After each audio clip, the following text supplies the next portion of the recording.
What's going on, everybody? This is Makai. So we have a different type of video today. So with this video, I want to actually go over a person by the name of Geo_AW. He had posted on Twitter and he quote tweeted the official One Piece page, who is still playing One Piece Pirate Warriors 4. Various people have shared that they are still playing One Piece Pirate Warriors 4, and or people said they're looking forward to playing with DLC, and or gave their opinion pieces as to why there hasn't been a Pirate Warriors 5. Then he continues and responds with, "No one is asking for DLC for this game. We are asking for a new game. They're ignoring fans, then they wonder why One Piece games don't sell.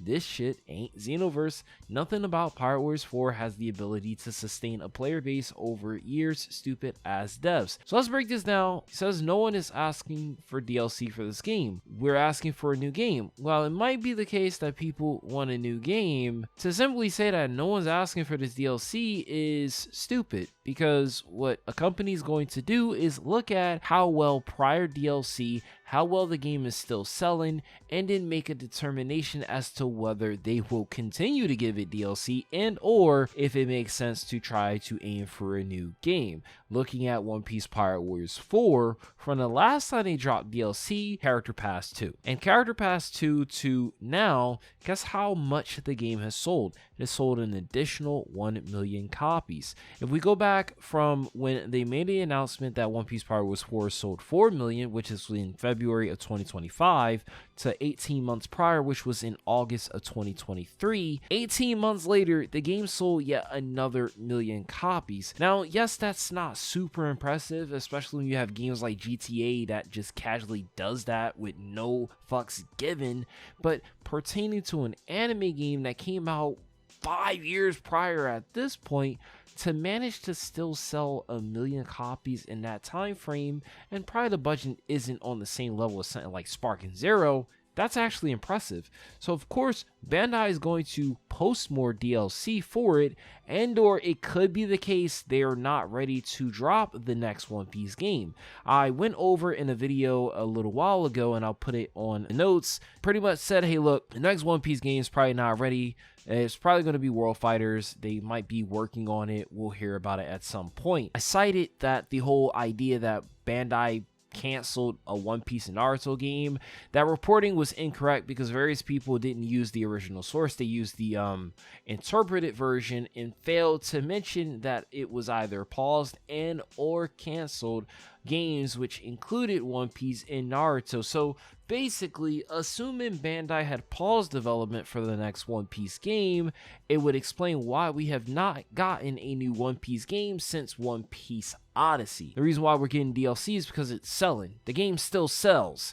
And two, they may not be ready for the next One Piece game.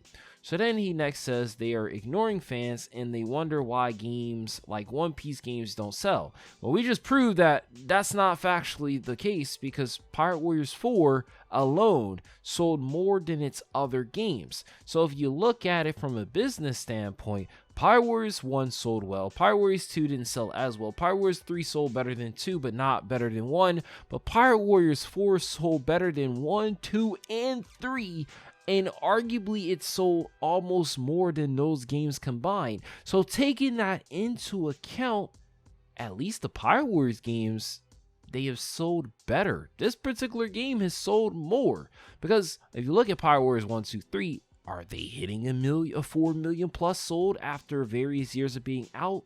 And the same could be said for other One Piece games like Burning Blood or World Seeker or Odyssey. We don't know how much those games truly sold, but if they're not worth bragging about, it may not be that great. Pirate Warriors 4 content means this game is doing far better than they probably even thought of, and they're trying to capitalize on it. Now, I do think we should get a Pirate Warriors 5 if that's the case, but maybe it just costs more money, and or this little thing called the pandemic. So yes, it does seem like it's been a while since we got a One Piece game, but it could be various reasons, and the reason why they're giving you guys this is because it sells well.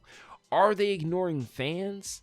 Not quite sure, because when it comes to the fans, who tends to respond most to the games? I mean, who tends to play RPGs? It ain't West people like that, so I don't know who truly played the Odyssey game. It might have been more people in Japan than the West, and as far as the time they did give us a fighting game, it didn't sell like crazy. It didn't sell hotcakes, so of course they're not going to make games with the West fans in mind. They're going to make games with the East fans in mind. Regardless, they're not ignoring us. Is looking at the trends and seeing how people respond to other shit, and they make a determining factor. If you want One Piece games, then you gotta prove to them. Heck, just the reason why I don't think that they're like catering these games to us but the East is because we have yet to get a One Piece game with an English dub track. It's insane to me. My Hero's gotten an English dub track, but not One Piece? One Piece? So there must be a reason for that. So then continue the part where he says the shit ain't Xenoverse, nothing about Pirate Warriors 4 has the ability to sustain a player base over years. I agree. This game isn't a game that was meant to sustain a player base for multiple years. I believe the same thing for Dragon Ball Z Kakarot. And yet they keep just dropping DLC, and the only thing that makes sense is because it's cheaper just to make DLC for these games to make a brand spanking new game, more money on return, and they don't have to spend as much money to produce it. That might be a lie, but that's what I think it might be, because if it was cheaper to make a new game than to do DLC, guess what would happen? We would be getting new games and not DLC, but that's not the case. And as for the devs, it's not the devs' fault. It's Bandai.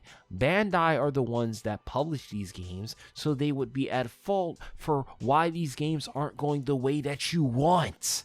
It's not Omega Force. They're not in charge of deciding what game, because they would have to license it out. They're not the ones. It's Bandai Namco. Now, again, if we want better games for One Piece, sure, you gotta support the games, but Bandai has to have a reason to take a risk for a type of game that you want. Would you want a fighting game? Would you want to beat 'em up? Would you want a Xenoverse for One Piece? What do you want? Because if they don't know what you want, they don't know how well people respond, are they going to take a risk on something that they know may not work? Probably not. Are they going to try to cater exclusively to the West? I don't know. But the only thing that we can do is, if we want better games, is support the IP, and maybe they take another risk. Now, naturally, when he said all of this, there were some people that agreed, but he got some pushback. One person said, it's not the devs, they only make the game, it's a bunch of executives ordering them to. Guessing from the trend, the fans keep buying them, that's why they keep making them. Another person says, why would there be a new game now? It makes sense for a new game at the end of Elbaf. Again, ignore those people. The ones that have this hyper, this fixation on, we gotta wait until X, Y, Z. No. When they have new shit to capitalize and make money off of, they make a new game. When they have a new character, new XYZ, they do DLC. Like it's always been the case. It's like if you can't see the trends, don't speak on it. I think Gio is a fan account for a reason. Maybe he's like really in depth when it comes to the One Piece series, cool. But when it comes to the anime game shit, he probably doesn't know shit. Spoke his mind on it, and he made an ass out of himself. And various people gave their opinion pieces on this shit. But I personally think a lot of people that complain about the One Piece games want a One Piece fighting game. And if you want a One Piece fighting game, hey, look, only thing that you can do, it sounds crazy, why don't y'all just buy Burning Blood? If Burning Blood suddenly got like insane amount of sales and Bandai's like, wait, why are people buying this game? It might trigger them to think, you know what? Maybe we should revisit this, but y'all not ready for that conversation. And personally, I would want something better than Burning Blood. I'm Akai, what yo, and I'll catch you guys in the next video.